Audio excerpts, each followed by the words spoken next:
how do I play sword? This is one of the most asked questions when someone picks up the weapon for the first time. So, today let's jump into the basic things you need to know before mastering the weapon.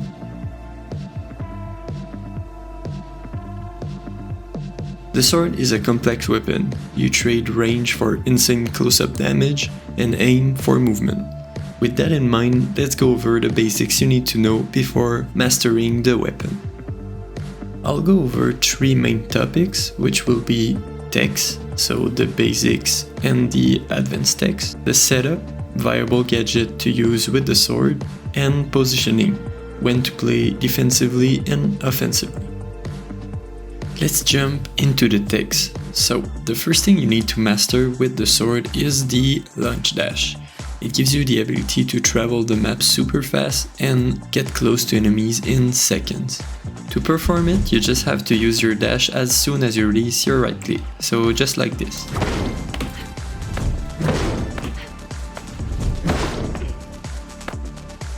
A good thing to know about is that the angle you're looking at has an impact on your lunge dash.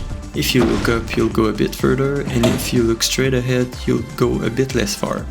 Something to remember is to use your dash only when truly necessary, either to get to an opponent or to escape from a fight. Speaking of which, next up we have the slides. The slides have two main purposes, to save dash or to keep momentum. So for the first point, saving dashes, running out of dashes as a sword light is a death sentence, so you need to save them as much as possible. If you are close to an enemy, instead of using dash, you can slide between lunges. That way they'll have to do a full 180 just to be able to track you again.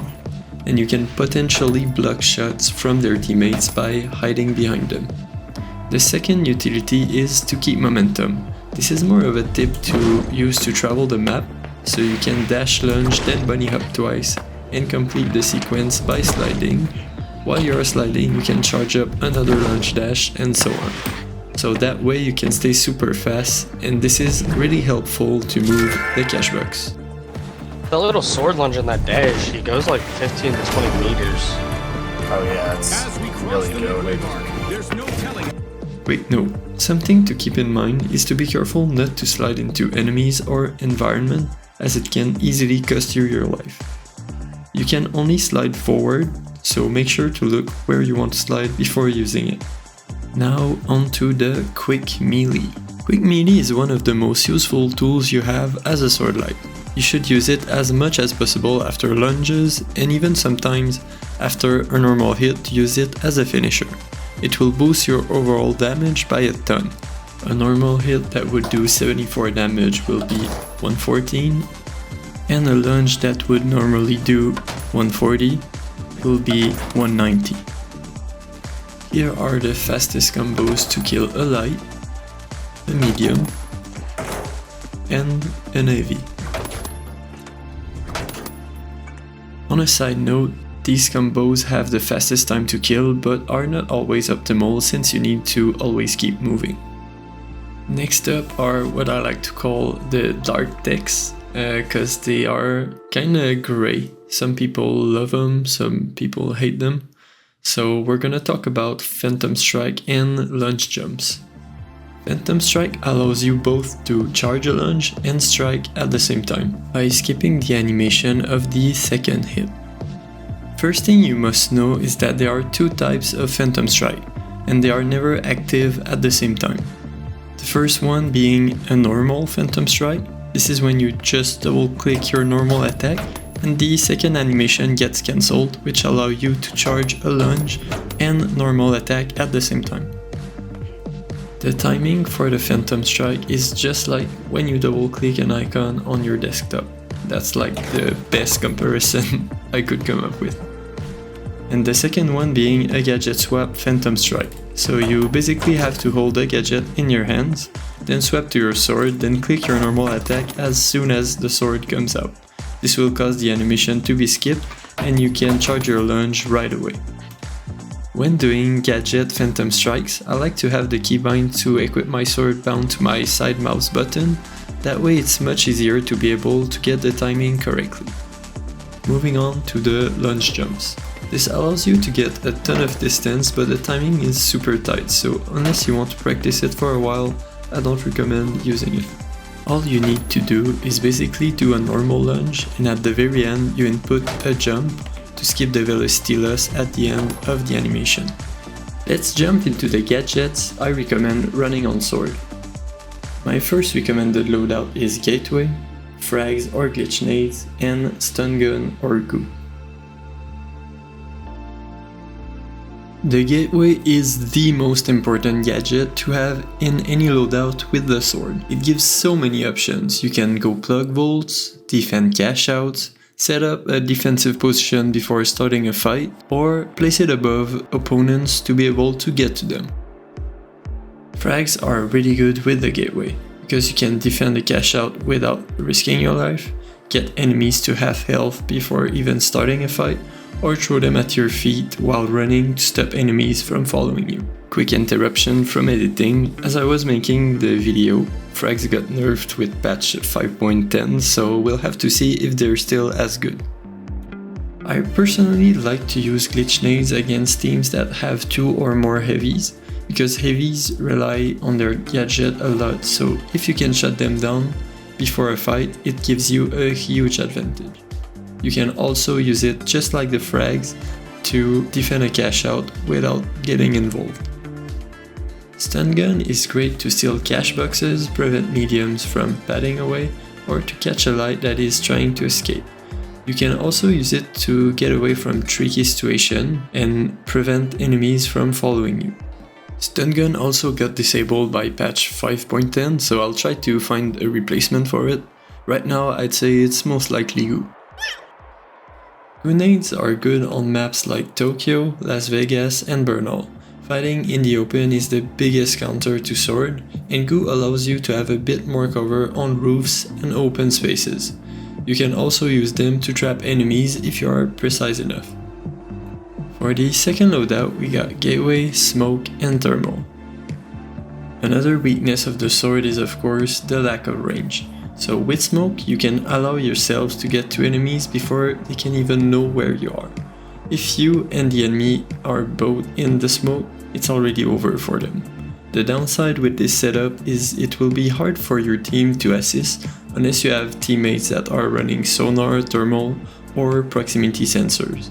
At the top level, I think it's one of the best setup with the sword if you have a great coordination with your team. And a fun fact with this setup is that it was run by the #1 sword last season, Lunge or something like that. He was a top 20 player and the first sword in ranked. Now on to honorable mentions. These are the gadgets I feel like they could have potential with the sword, but I don't think they provide more value than any of the gadgets listed before. First up, we got the Gravity Vortex. So I feel like it's good but super situational. I feel like the best use for it is to catch people trying to steal the cash out, but other than that I have not seen many other uses. So if you guys know anything that I don't, feel free to let me know. Then we have Vanishing Bomb. I used to always run Vanishing Bomb instead of Stun Gun, but I feel like Stun was just the better option. The huge downside with Vanishing Bomb is the sound it makes when you throw it. When engaging, it basically throws away the element of surprise, and it doesn't work as well against good players because they will be looking for you. It's still a really good option to escape. To finish it off, we got Flashbangs. Since it is so rarely used, people forget it even exists, and this can be to your advantage. It can be used both to engage or run away, but I feel like the flash effect is not really reliable because you can't really know if an opponent was fully flashed or not.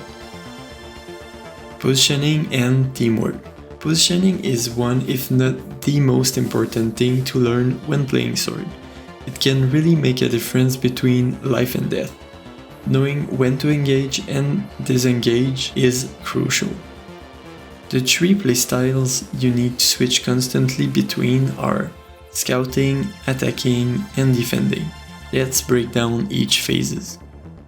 The scouting phase takes place right before a fight. You try to find a spot where you can find the enemies without them finding you. When they get close enough to your spot, you can try to get 1 or 2 kills before getting out. Your top priority should always to stay alive, and the side quest can be to try to draw enemy attention. You can typically get to a high ground or corner that you know they will cross, and use troubles like nades or glitches to poke them, but my favorite strategy is what I like to call the eagle drop. So you basically get to a high spot and get the drop on your opponent before they are even ready to fight. This can be risky but is extremely worth it. Attacking is the trickiest part as a sword player. You absolutely need to sneak up on your target, and the first time they see you must be when you are already on them. This won't always be the case, of course, but you need to maximize the element of surprise. A good way to get it is to let your team engage the fight, then quickly assist them when the enemies are focused on them. Now, for the defense, depending on your team dynamics, you might have to play more passively, meaning you become a bodyguard for your team. You'll let enemies push you instead of you pushing them, and as soon as they get close to your teammate, you punish them. In this clip, all I did was distract the enemies without ever going for a kill, cause my top priority was to stay alive. And this allowed us to capture the cash out without even having one fight. Defending can also mean staying alive as long as possible and playing your gateway to get some crazy last second saves on the cash out.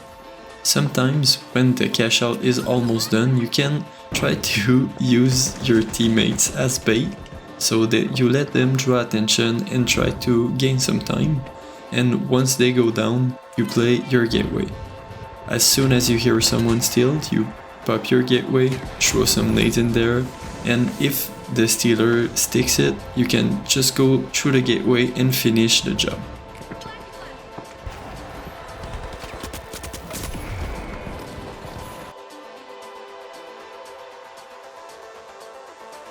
That's pretty much it for the guide. If you guys have any question, feel free to ask and I'll try to help you out as much as I can. Hope you guys learned a thing or two and that it helps you improve in your games. And if so, consider leaving a like or subscribing to the channel.